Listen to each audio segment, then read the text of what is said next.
What I'm about to share with you might shock you, and it might challenge everything you've been told. Today, we're diving deep into the truth behind the Western propaganda machine. We'll uncover the misinformation they've been feeding us for years, especially about one of the fastest-growing religions in the world, Islam. Now, before we get started, I want you to take a seat, clear your mind, and just listen.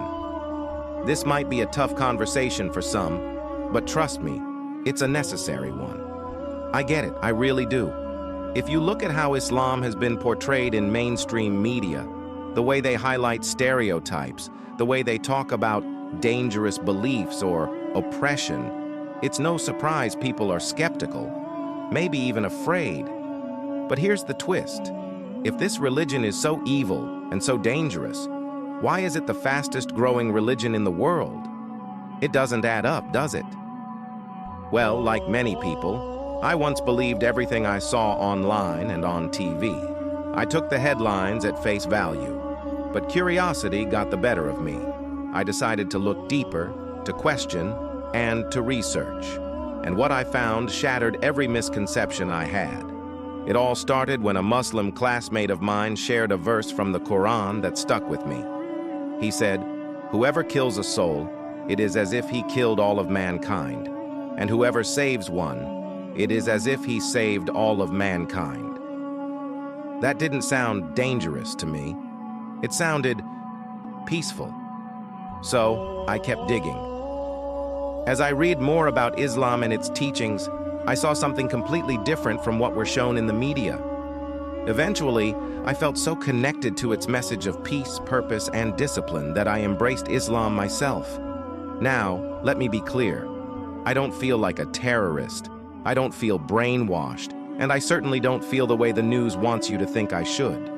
Instead, I feel more at peace, more focused, and more clear-minded than ever before. But this video isn't about me or my story. It's about uncovering the truth and answering one simple question. Why does the Western world fear the spread of Islam so much? And what does this have to do with politics, economics, and controlling society? Trust me, it's all connected. To answer this, we need to take a journey back in time. Let's rewind to 610 AD, when the Prophet Muhammad, peace be upon him, began spreading the message of Islam. Islam didn't just grow, it exploded, first in the Middle East, and then it spread through Europe, Africa, and Asia. By the 8th century, Muslims were thriving in southern Europe, Spain, Portugal, even parts of Italy, bringing with them new ideas, advanced technology, and groundbreaking solutions for society. But here's where things get interesting. They challenged the Roman Empire, which was Europe's dominant Christian power at the time. The Romans didn't like competition.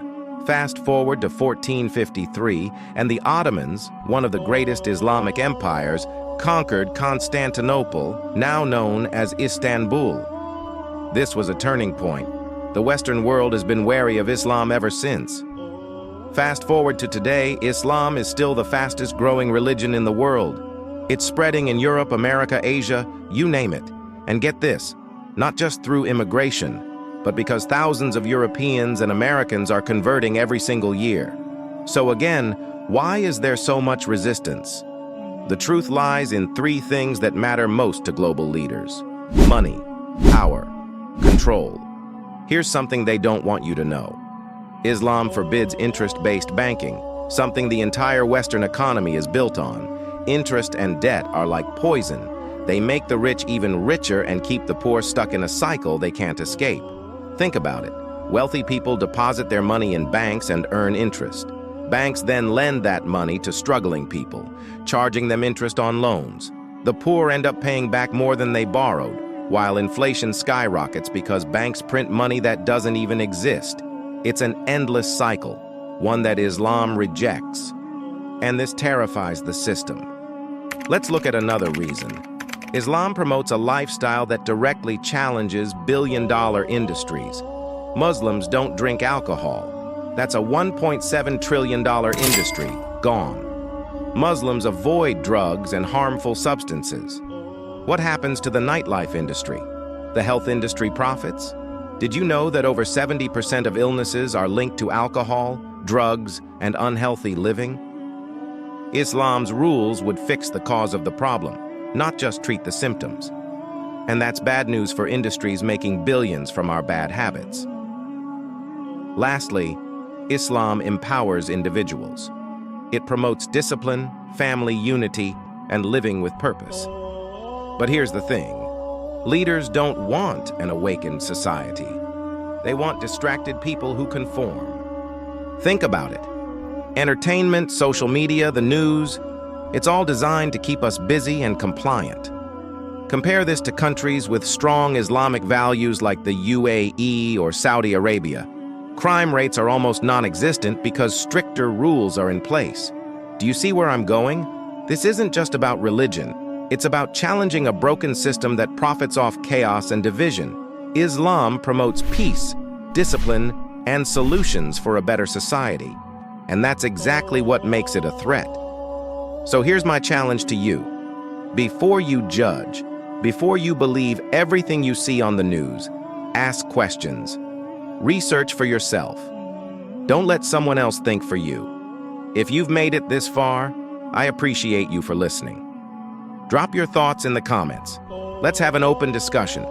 And if you want more content like this, don't forget to like, subscribe, and hit that notification bell.